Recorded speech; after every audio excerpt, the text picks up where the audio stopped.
Well, good morning, everyone, and welcome to what may prove to be a warm, wet, and wild Sunday here. The storm is coming, sweeping through it, according to my weather radar. But we're safe and dry and warm here at the Unitarian Universalist Fellowship of Vero Beach. We are a traditional brick-and-mortar congregation located here in the beautiful city of Vero Beach, and of late, also a congregation with far reach to everyone through the internet around the country and the world. And we are most pleased that however you come to us, there are about 50 of you here in person and many more on the internet through live stream. However you come to us, know that you are welcome, irregardless of your human identity, whatever particular labels you choose to put on yourself. We value you and welcome a full range of humanity here at our congregation. We hope you will find something meaningful and enriching in this morning's service to take with you that will make life in the days and weeks ahead better and more joyful. And we just welcome all of you. I have just two announcements. We remind those who are here that masks must be worn all the time and that safe distancing will be observed. We also ask that following the service, you not gather in the lobby, but take conversations just outside. If it's raining, we do have the porte-cochere, but we are still practicing safe practices here. It's my observation that about half of the congregation has been able to receive one or both of the vaccines, and many more are about to receive them, and we take great joy in that. As talking to colleagues around the state and nation, we are further ahead on this than many places right now, and may all of you receive your vaccinations as soon as possible. And if you do need any technical help, please call us. We can perhaps link you up with someone who can help you navigate some of the internet complexities of that. Also, Pam is in the Fair Trade Corner for those of you here today. That's down the hall. They sell things from around the world on a fair trade social justice basis, and she will be there after service to accommodate your needs. Now our service begins with the introit.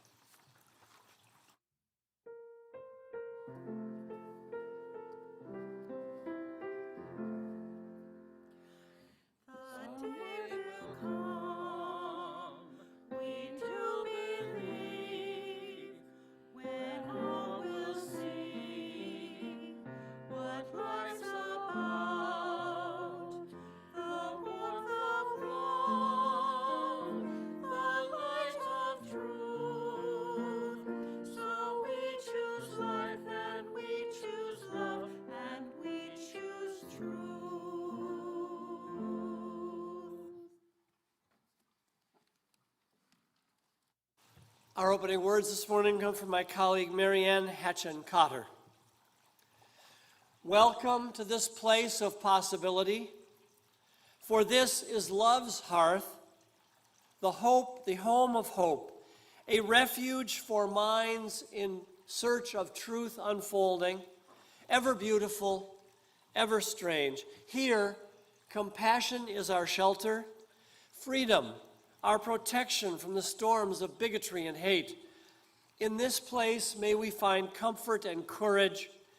Here, may our sight become vision, to see the unseen and to glimpse the good that is yet to be. Rise in body or spirit and join with us in the opening hymn, Light of Ages and of Nations.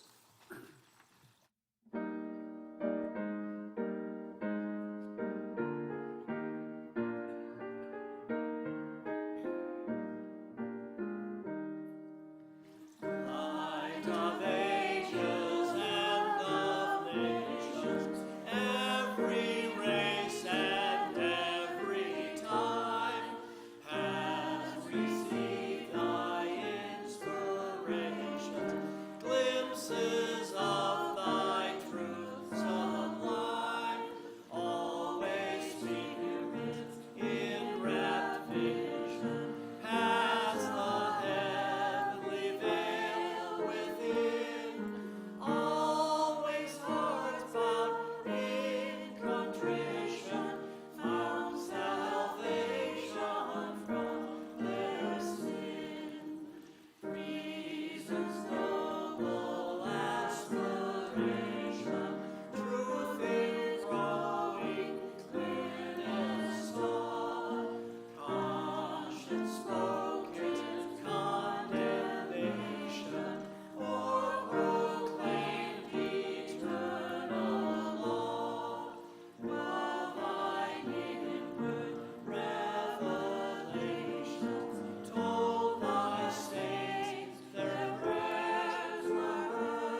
And join with me now in the kindling of the chalice flame by joining in these words. I call that mind free, which jealously guards its intellectual rights and powers, which calls no one master, which does not content itself with a passive or hereditary faith, which opens itself to light whencesoever it may come, which receives new truth as an angel from heaven.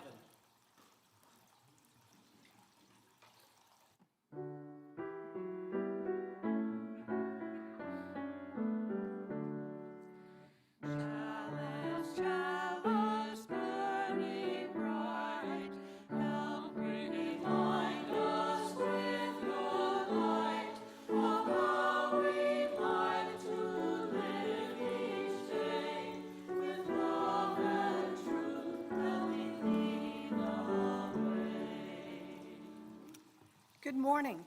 I'm Barbara Lipton, and I'm here for Story of All Ages. It is my extreme joy to be here today to introduce our artist that we are taking privilege to introduce to you today.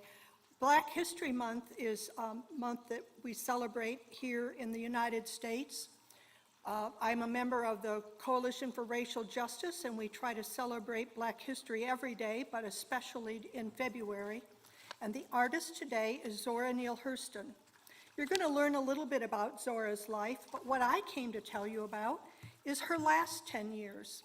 I'm not going to tell you all of her last 10 years, but most people don't know she spent the last 10 years of her life in Fort Pierce, Florida. She's actually physically buried in Fort Pierce, Florida. And they've had festivals for her life in Fort Pierce, and they have them every year up in Eatonville near Orlando. And there are people in Fort Pierce that are still living that are my age who had her as a substitute teacher at Lincoln Park Academy. Yes. So in the inserts today is an insert about the trail of dust tracks trail that takes you around different places Zora lived, different places she worked while she was in Fort Pierce. And I brought some calla lilies, which were her favorite flower, that I'm going to take down to the cemetery. And you're going to see a little video about my favorite author, Zora Neale Hurston.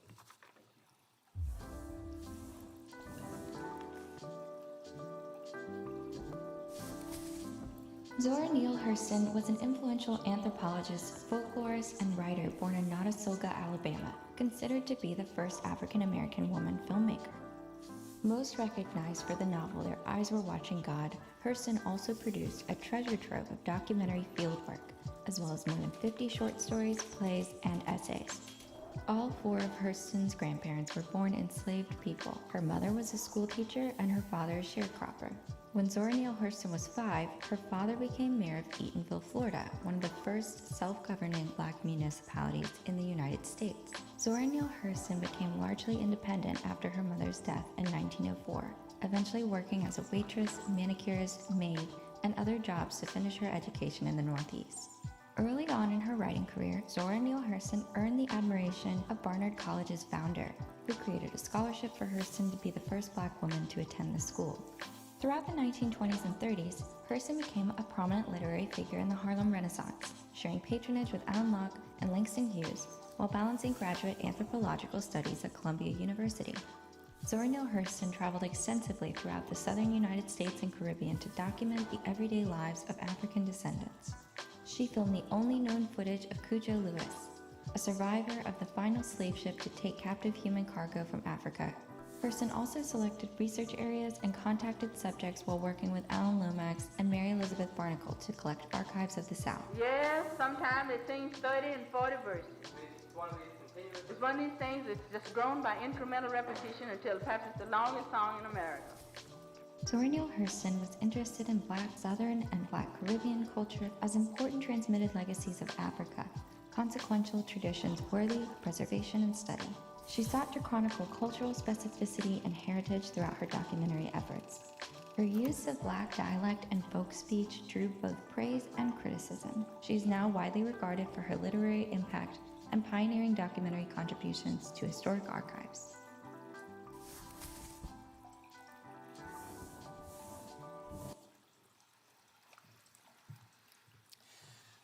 So now is the time in our service set aside for members and friends to express their financial commitment to the ongoing work in which this congregation shares. Now, every Sunday, we collect money for a worthy community service organization here in the Treasure Coast, which we as a congregation have selected. And this morning's organization to be supported is the Coalition for Affordable Homes, which used to be Every Dream Has a Price.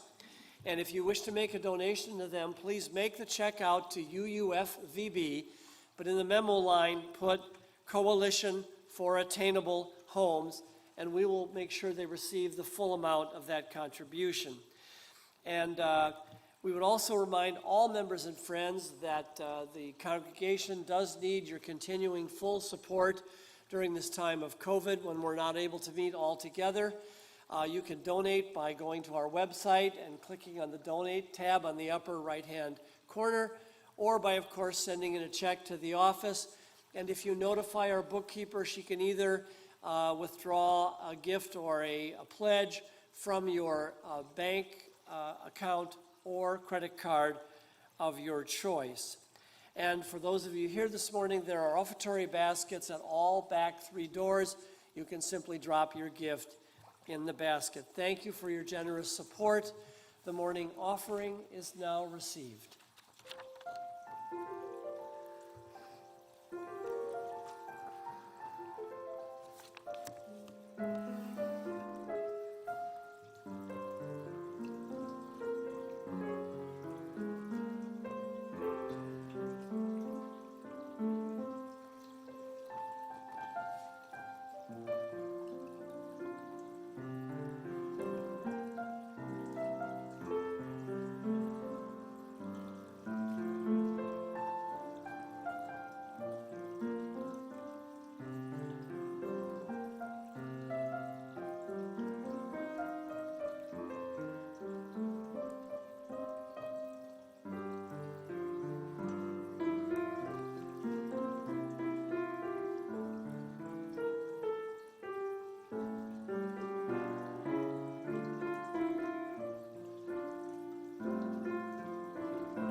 Good morning, everyone. My name is Kate Wensing, and I am co-chair of the Stewardship Campaign this year.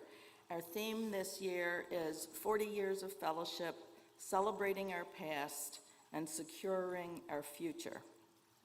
Our speakers today to share why they are a part of our fellowship are Reverend Sarah York and Chuck Campbell. They are fairly new members to Vero Beach, but have been UUs for many, many years. I'd like to thank Chuck for helping us on the Bridges Committee and Sarah for her heartwarming sermons. And if you have any questions about your pet goats, they'd be happy to help.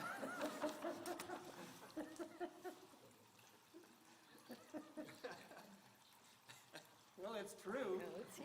They're two old goats, I think. Yeah. Well, pleasure to be here. And, for several years before we moved here, Sarah and I came down to this area in our RV, and we camped at Long Point Campground. We hung out with Scott and Collins and some other friends here in the area, and of course, we came to church. When we decided to make a home here in Florida, we considered several options. We narrowed it down to just a few cities and that had UU congregations. Well, here we are. And you probably think Scott talked us into coming here. He is very persuasive. Well, not exactly. But he did talk about how much he loved this congregation and how very happy he was here. Now, in case you don't know it, this is not what ministers typically say. It's not that they do not love their people, but, well, you know. Anyway, for the first time we visited after moving down here 2.5 years ago, we picked up a red cup at coffee hour, and people actually talked to us. So they had us there. For about a year or so before we left North Carolina, I usually went to church alone. Chuck was not inclined to go unless I was in the pulpit. After only a month or two here, Chuck signed the membership book. I was shocked. And he wants to come to church with me, even now with the option to stay at home and go to church in your pajamas. Well, the truth be known, I don't wear pajamas, but that's... We won't go there. Yeah. What we found is a warm, caring community where we have the opportunity to really share some of our values, like marching in the MLK Junior Parade with the congregation, or to serve on the board of Bridges, or to offer a workshop and help out from the pulpit on a Sunday morning. It's hard to say why we love this congregation. Sure, we have been friends with Scott for decades, but Scott is leaving. We aren't. We belong here. It's that simple. We have good friends here, yes, but our belonging is really more about being with people of all ages who have a sense of a common purpose and they get along well with each other. That's nice too. We feel a sense of pride in what this congregation, has done in the community over the years. We've been UUs for many years, actually, but we've not always felt a sense of belonging. After only a year as members here, we revised our wills and have included the fellowship in our planning. This is our home. You are our people.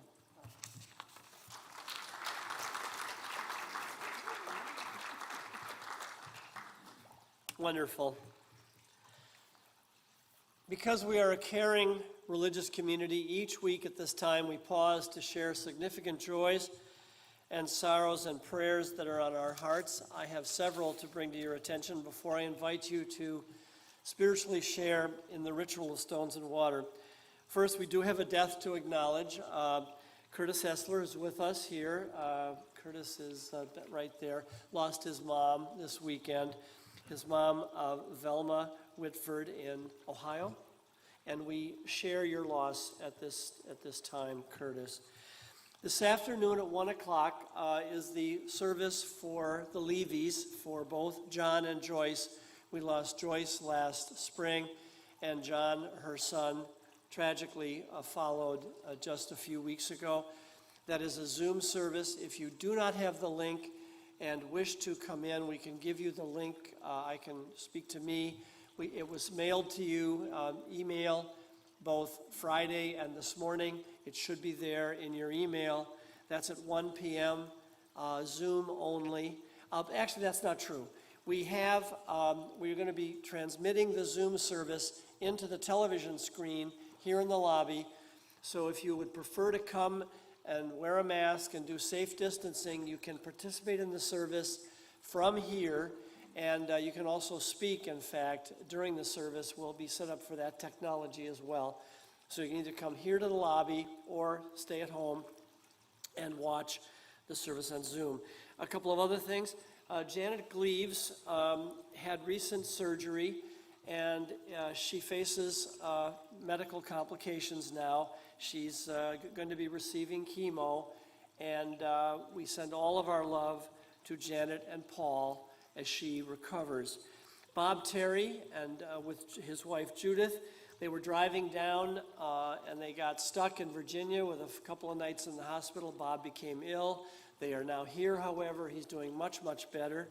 I'm sharing the pulpit with him in a few weeks. He, along with Sergeant Shriver, founded the Peace Corps, and he's a wonderful man, and we are so glad that they're safely here in Vero Beach.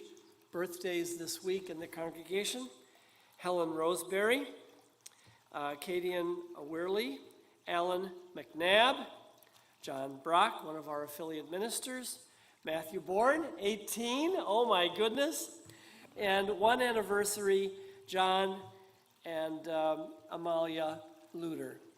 Congratulations and best wishes to all of them. Now let us participate in the ritual of stones and water.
This morning, my topic, which is terribly familiar to every last one of you, is the assault on truth, a dangerous societal affliction that is clearly and tragically unfolding in American life today.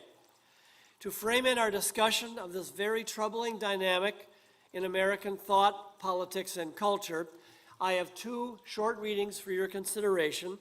The first reading is actually a definition from the online encyclopedia, Wikipedia, which describes the relatively new concept of post-truth, which describes why so many in our culture seem to be losing sight of what is real and what is true. The definition will be projected so you can read along with me. Post-truth is a philosophical and political concept that refers to the disappearance in any society of shared objective standards for truth and the circuitous slippage between facts and alt-facts, knowledge, opinion, belief, and truth. Post-truth discourse is often contrasted with the forms taken by scientific methods and inquiry.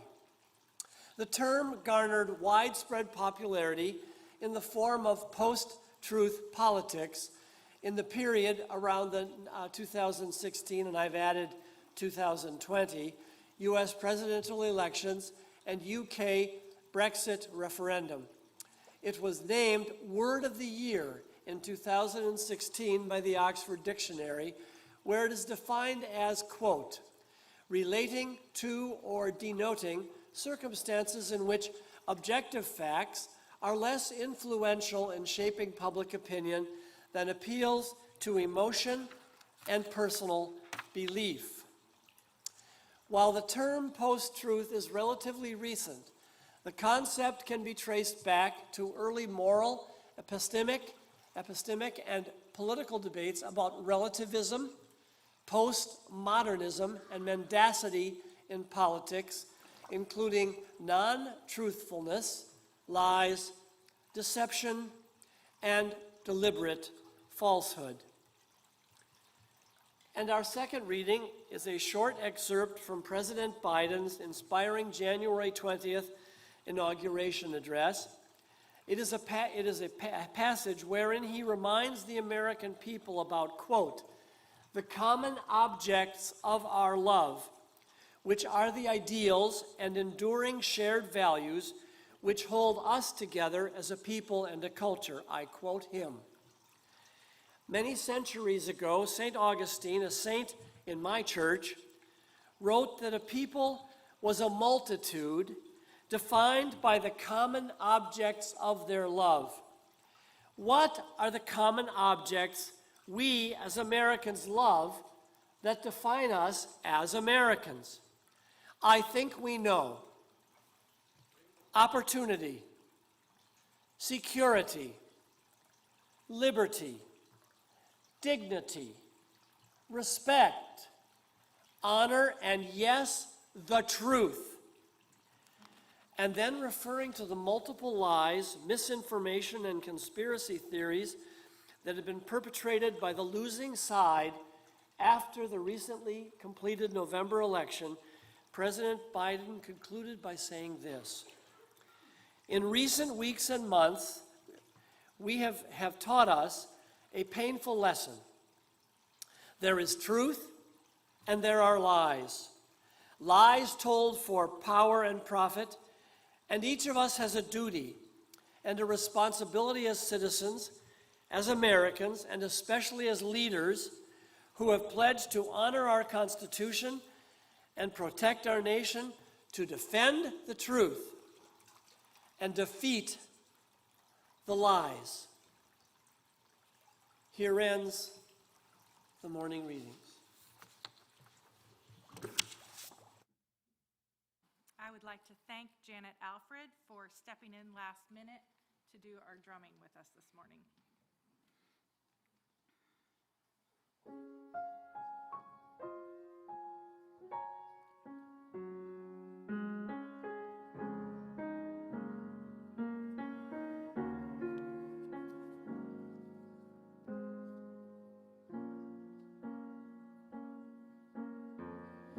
We lift our candles in the darkness. We stand together in the night to mourn and bear each other's pain, to claim our better selves again. We are the bearers of the light.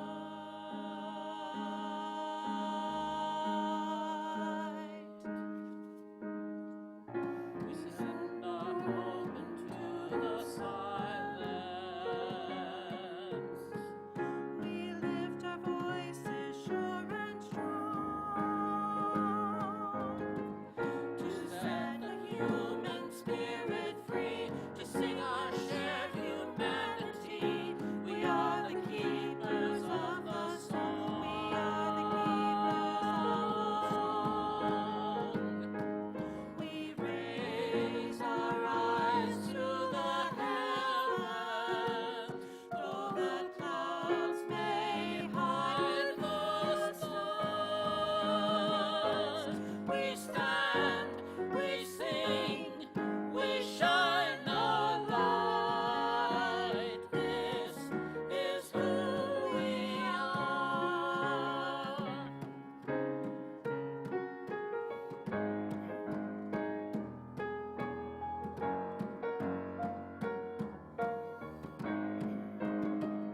We join as one for peace and justice. We sing to make the broken whole, to speak the truth, to take a stand. We walk together hand in hand. We are the drumbeat of the soul. We are the drumbeat of the soul. Our journey urges us onward, even though we've come so far. We stand, we sing, we shine our light. This is who we are.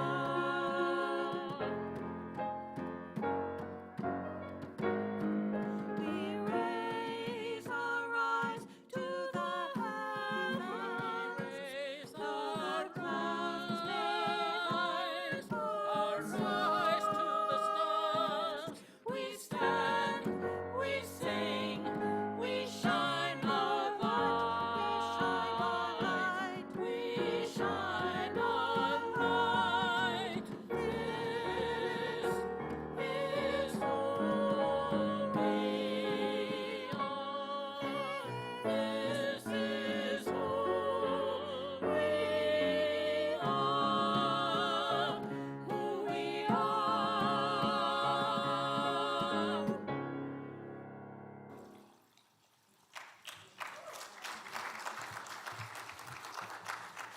As they say in Maine, that was a barn banner.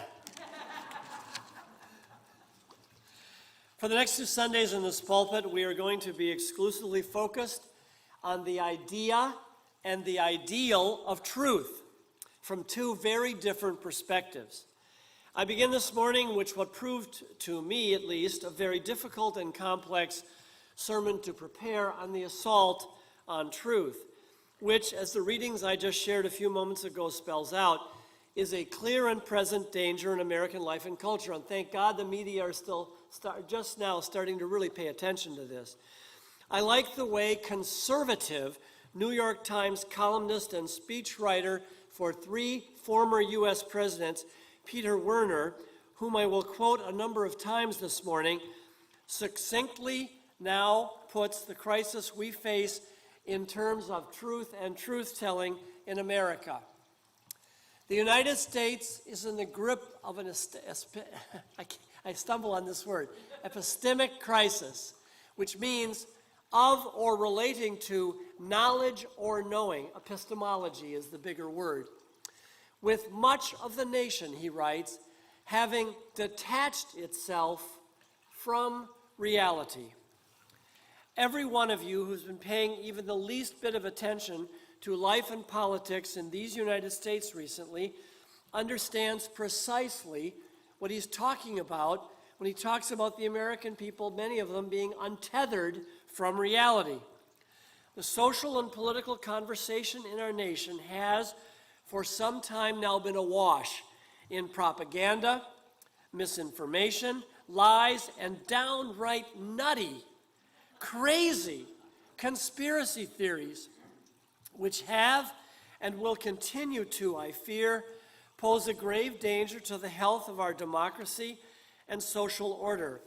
Well, to be fair, this dangerous phenomenon did not start, nor will it sadly end, with him. Clearly, Donald J. Trump, the dishonest and unscrupulous man who occupied the White House for the past 4 years, has clearly played a large and shameful role in this sad and dangerous development in our national life. As CNN's Brianna Keilar recently observed on the network, Donald Trump's presidency is likely to be defined for its assault on truth, its damage to democracy, and its denial of science that experts say would have saved hundreds of thousands of American lives from the coronavirus. And then she concludes, he is exiting his presidency through a war zone of falsehoods of his own creation. And Peter Werner goes on to write, Trump is not simply a serial liar. He is attempting to murder the very idea of truth, which is even worse. The point of modern propaganda, he quotes this writer, isn't only to misinform or push an agenda. It is to exhaust your critical thinking, to annihilate truth. This is an urgent matter, Peter goes on, and it makes this a dangerous moment because without truth and without a common factual basis for our national life, a free society cannot operate. Recently, the fact-checking journalists at the Washington Post updated their book published last summer entitled Donald Trump and His Assault on Truth, the President's Falsehoods, Misleading Claims, and Flat-Out Lies, and reported, the update, that during the 4 years of his presidency, Mr. Trump made no fewer than 30,000 misleading or totally false claims, including most noticeably hundreds of lies and conspiracy theories he generated about the election allegedly being, quote unquote, stolen from him. According to the fact checkers, Mr. Trump set a one-day record for his lies on November 2nd, the day before the election, when he told an unbelievable 504 lies. It is truly shameful that this man, who has for the last 4 years occupied the highest office in our land, has had the power to dramatically shape life in our nation, has chosen again and again and again and again and again and again and again to lie to the American people. Over his tumultuous and erratic tenure, he has lied about taxes and the economy. He lied about climate change and the environment. He lied about race and immigration. He lied about science and the seriousness of the corona epidemic.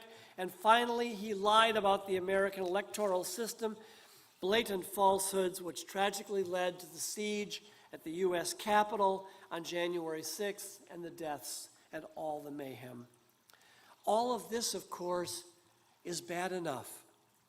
But what is even more disturbing to me, at least, than having a cynical national leader who is wantonly willing to spread lies, exaggerations, and misinformation for his own nefarious purposes. Worse than this is the fact that apparently a significant portion of the American people have, in spite of overwhelming facts and evidence to the contrary, been deceived into believing these blatant and in some cases fantastical and absolutely ridiculous lies. Let me quickly give you just one unbelievable example, which you're all aware of, this QAnon conspiracy theory. This is totally nuts. Have you looked at this one watchdog organization describes QAnon as this: a disproven and discredited far-right conspiracy theory alleging that a cabal of Satan-worshiping cannibalistic pedophiles, there's a mouthful, is running a global child sex trafficking ring and plotting against U.S. President Donald Trump, who is fighting the cabal. QAnon commonly asserts that Trump is planning a day of reckoning known as the storm, when thousands of members of the cabal will be arrested. QAnon supporters have accused many Hollywood actors, Democratic politicians, and high-ranking government officials as being members of the cabal. And they have also claimed, are you ready for this? That Trump feigned conspiracy with the Russians to enlist Robert Mueller to join him in exposing the sex trafficking ring and preventing a coup d'etat, it gets more complicated, by Barack Obama, Hillary Clinton, and George Soros. Then this analysis ends. The QAnon conspiracy theories have been amplified by Russian state-backed trolls accounts on social media, as well as Russian state-backed traditional media. Could this be any more nuts, any more unbelievable? Yet millions of Americans say they believe parts or all of this nonsense.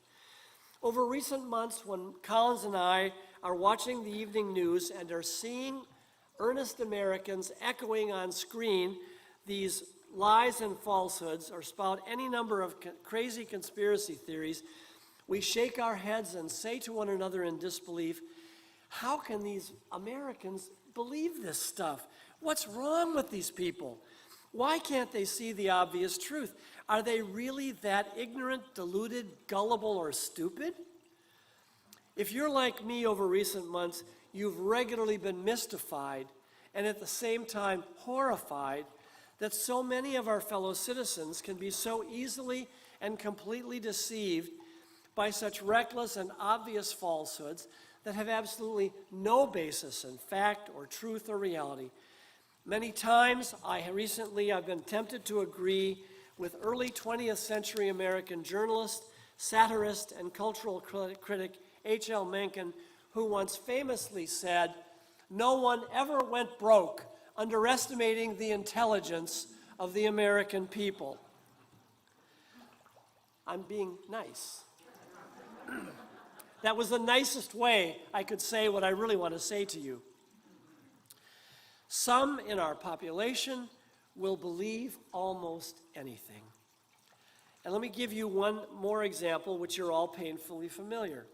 Starting many weeks before the November election, Mr. Trump, aware that he was falling further and further behind in the polls, began his systematic disinformation campaign, repeating countless times that if he lost the election, it would be because of illegal fraud and corruption. If he won, there would be no illegal fraud and corruption. But if he lost, there would be illegal fraud and corruption.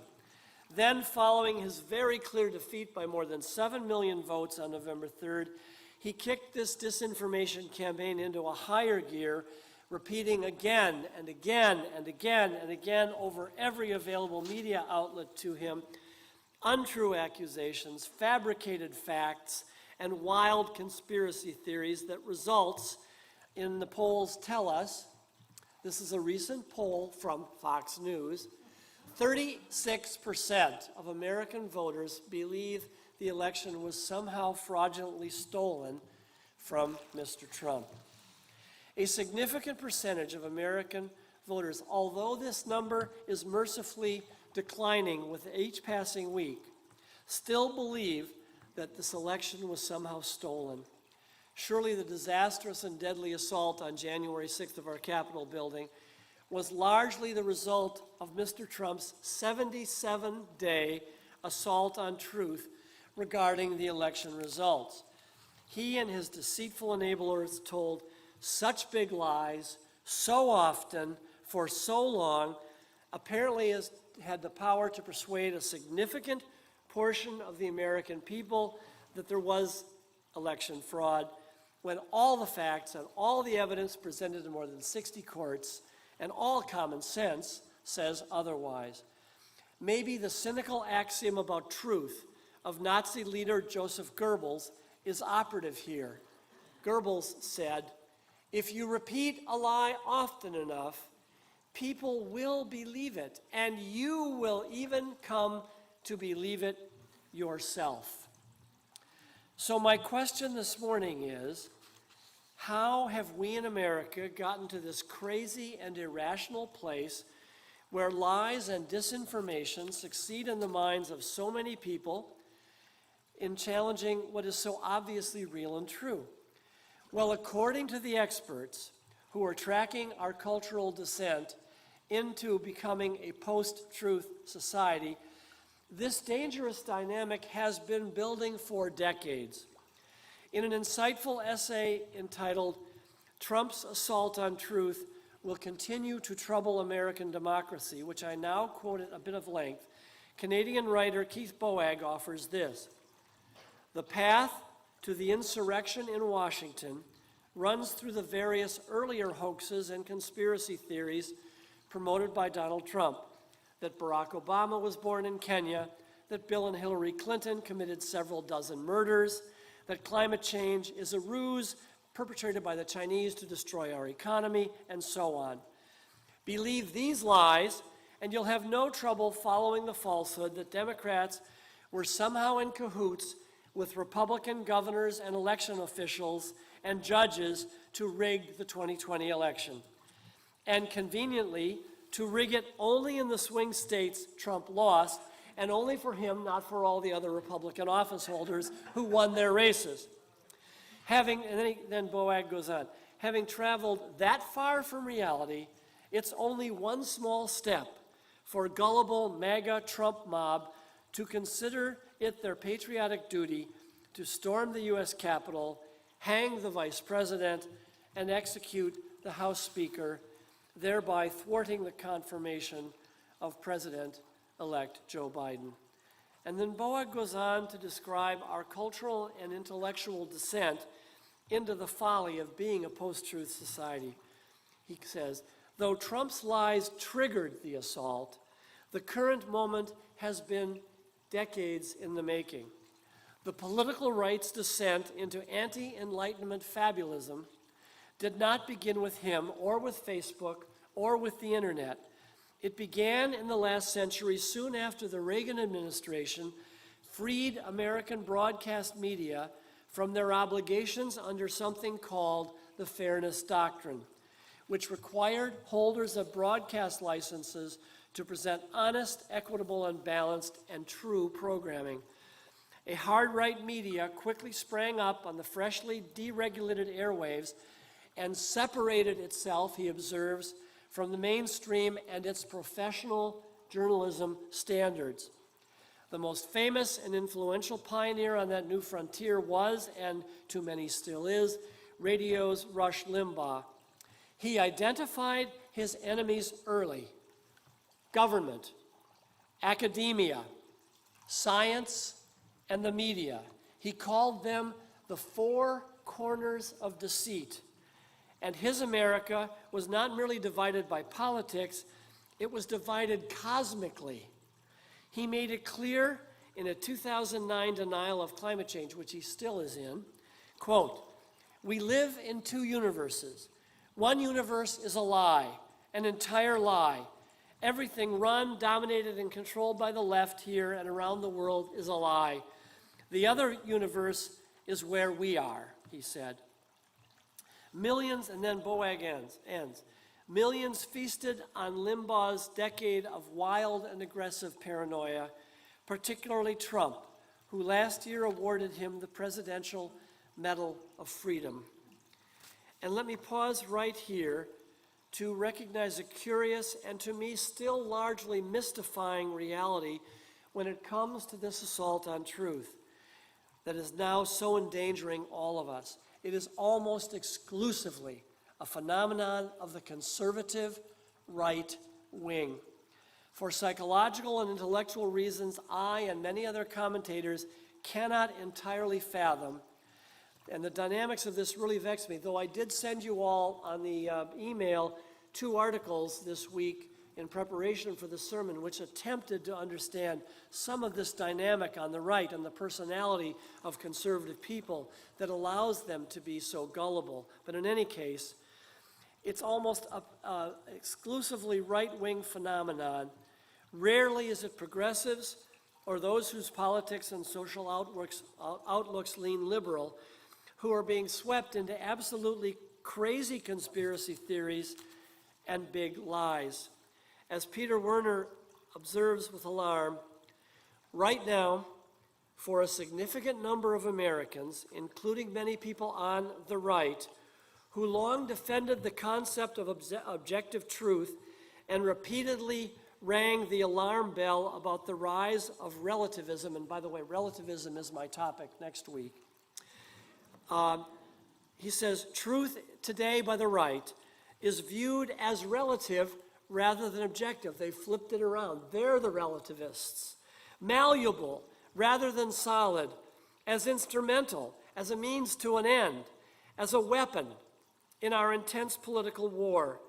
And then he goes on, a depressingly large number of Trump supporters, again, many whom have for years agreed with the conservative political philosopher Alan Bloom that relativism was impoverishing our souls and endangering our culture, now seem to relish this post-truth political moment.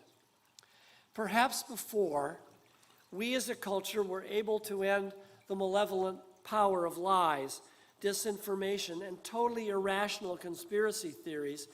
We will need to gain, before we can do this, we will need to gain a more complete understanding of why this substantial swath of Americans is so vulnerable to so much dangerous nonsense. But back to this historical analysis, which points out that America has long been on the sad path toward becoming a post-truth society.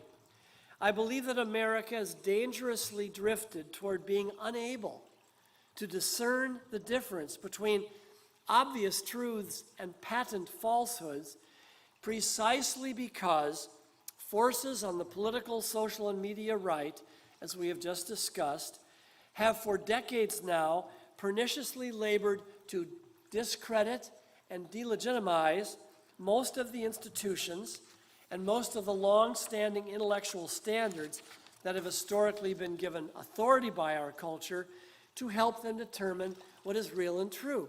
Trump himself has said the scientists don't know what they're talking about. Okay, right.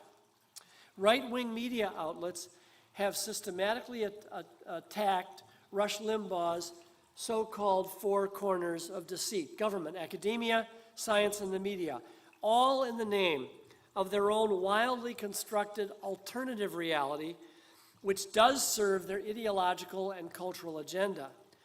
Do you all remember when White House spokesperson Kellyanne Conway, in defending Mr. Trump's first big presidential lie about the size of his inauguration crowd, admitted to the press corps that he was merely presenting alternate facts? One tragic and terribly painful example of this delegitimization of the authority of traditional institutions that followed is the Trump administration and the right wing's aggressive, irrational, and, as it has turned out, terribly deadly refusal to listen to the clear consensus of medical and scientific communities during this first year of the coronavirus. We painfully all know the details. Against all reliable evidence and data and logic, those on the right, from Mr. Trump on down, including our science-denying governor, who is an absolute idiot, stubbornly refused to embrace and promote the common sense epidemiological precautions, masks, safe distancing, and so forth, restrictions on social interaction, and don't you dare go to a Super Bowl game party with 20 strangers in a living room this afternoon. If you do, I'll personally come and punish you. Well, I won't, but consider yourself forewarned. We could have saved hundreds of thousands of lives. You all know this. Now, the new administration in Washington has, thank God, reversed this ignorant and irrational anti-scientific stance, and going forward, our wounded and humbled and grieving nation may yet, with the help of these miraculous vaccines that are being produced, be able to get this deadly scourge under control by finally embracing reality. And I take great pleasure that almost everybody wants a vaccine these days, in spite of the fact that early on, half the population said they wouldn't dare take one. But what we have painfully learned in the last year is that any such blind assault on truth, and the rejection of authoritative institutions can and does have terrible consequences for the health and well-being of our society and individuals. So again, one of the huge problems in America is that over recent decades, the traditionally authoritative, and I would also say highly accountable institutions, government, academia, science, and the media, which have always helped us discern truth and reliably establish what is real to guide us in our societal decision-making, they have come under concerted attack.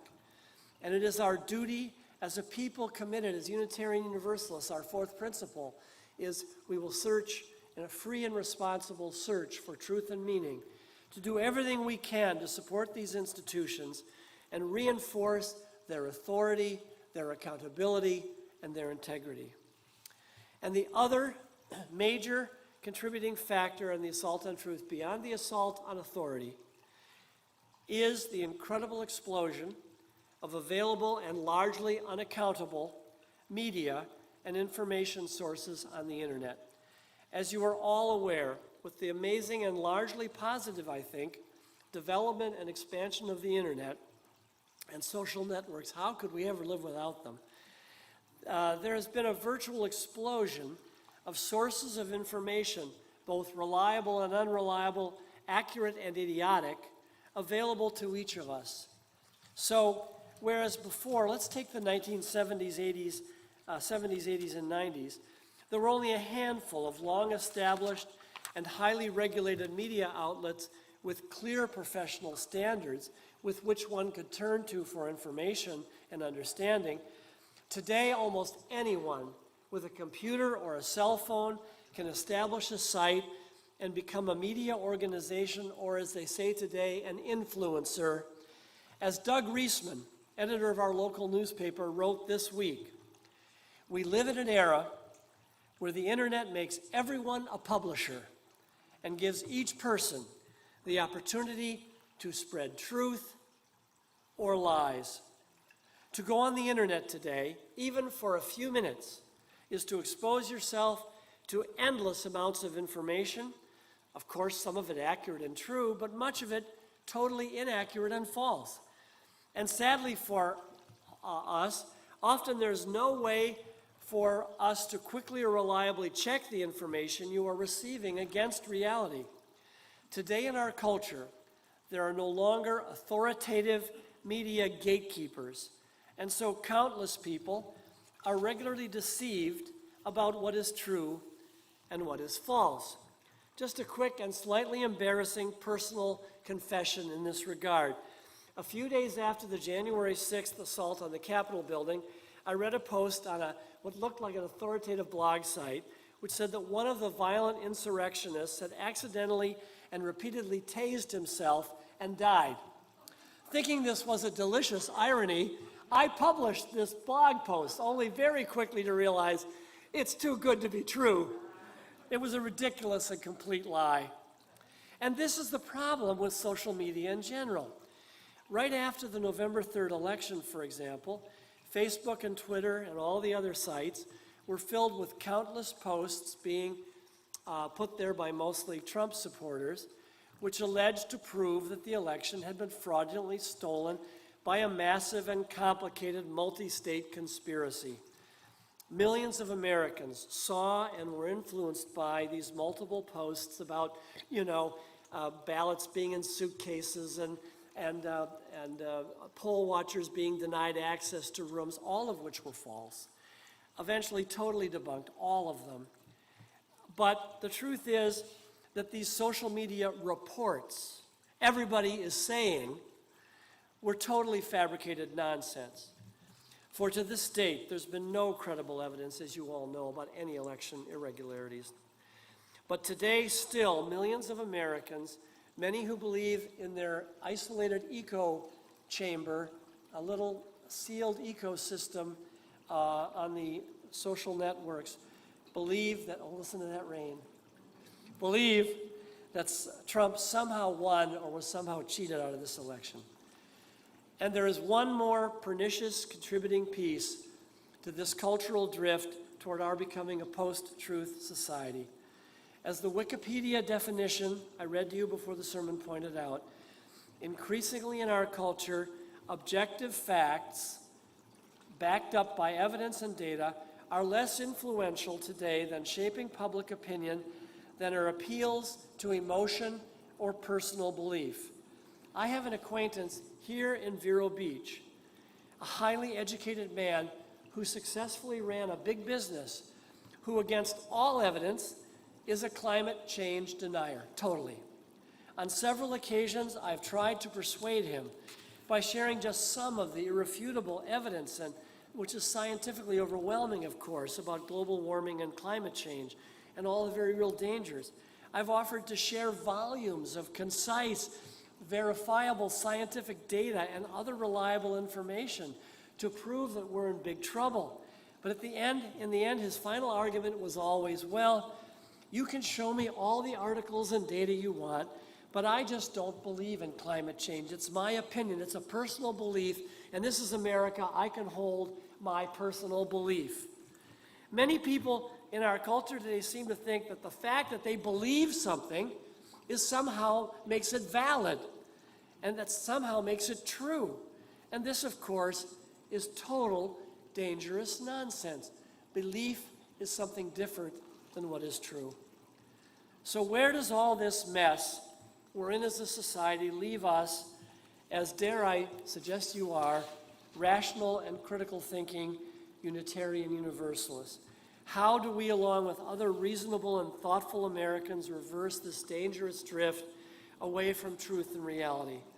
On the most obvious level, I will go back to Peter Werner, who in a recent piece in The Atlantic challenges the right and said this: each of us can refuse to become complicit in lies. We can refuse to defend lies, refuse to believe them, and refuse to spread them, including lies that might help our own political causes.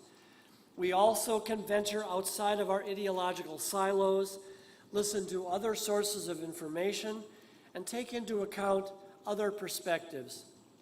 Think about how often we listen not to understand, but in order to refute. All of us can do better to remind ourselves that the main point of gathering information isn't to reaffirm the views we've already held, it's to better ascertain the truth. And then he ends, beyond that, we can all do better to model truthfulness, temperance, decency, and integrity in our daily lives, among our family, friends, and colleagues. One person acting alone cannot change much. A lot of people acting together can create a civic and political culture. And thus he ends now on the point with which I want to leave you this morning. We cannot give up on the belief that human beings are rational and reasonable, that evidence and logic matter, that critical thinking is precious, and that persuasion is possible. We need to stand with women and men in public life who believe, as Abraham Lincoln did, that words can be instruments of reason and justice, repair and reconciliation, enlightenment and truth. Who are willing to challenge these people, not just their adversaries, but their allies, not just the other political tribe, but their own. And who are willing, he ends, to make a compelling case for truth, for deliberative democracy, and for persuasion. And then he ends with this one line: ours is a remarkable republic if we can keep it. Here ends the morning sermon. Join with me in the closing hymn, O Star of Truth.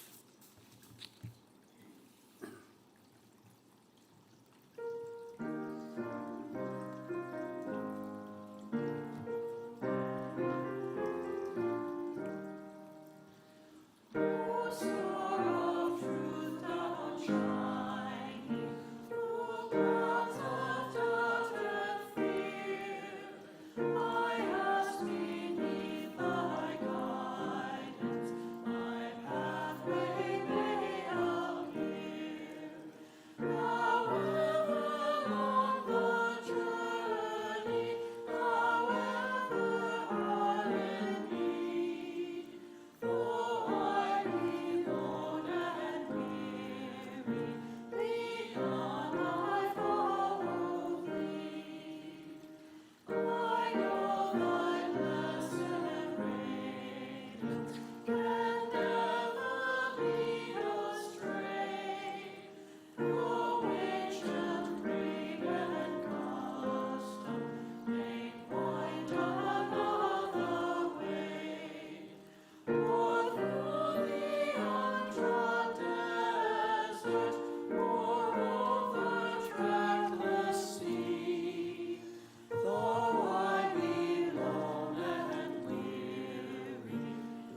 And I leave you today with these words of Susie Kassem. We awaken by asking the right questions. We awaken when we see knowledge being spread that goes against our own personal experiences. We awaken when we see popular opinion being wrong, but accepted as being right, and what is right being pushed as being wrong. We awaken by seeking answers in corners that are not popular, and we awaken by turning on the light inside when everything outside feels dark. Amen. Go to your week.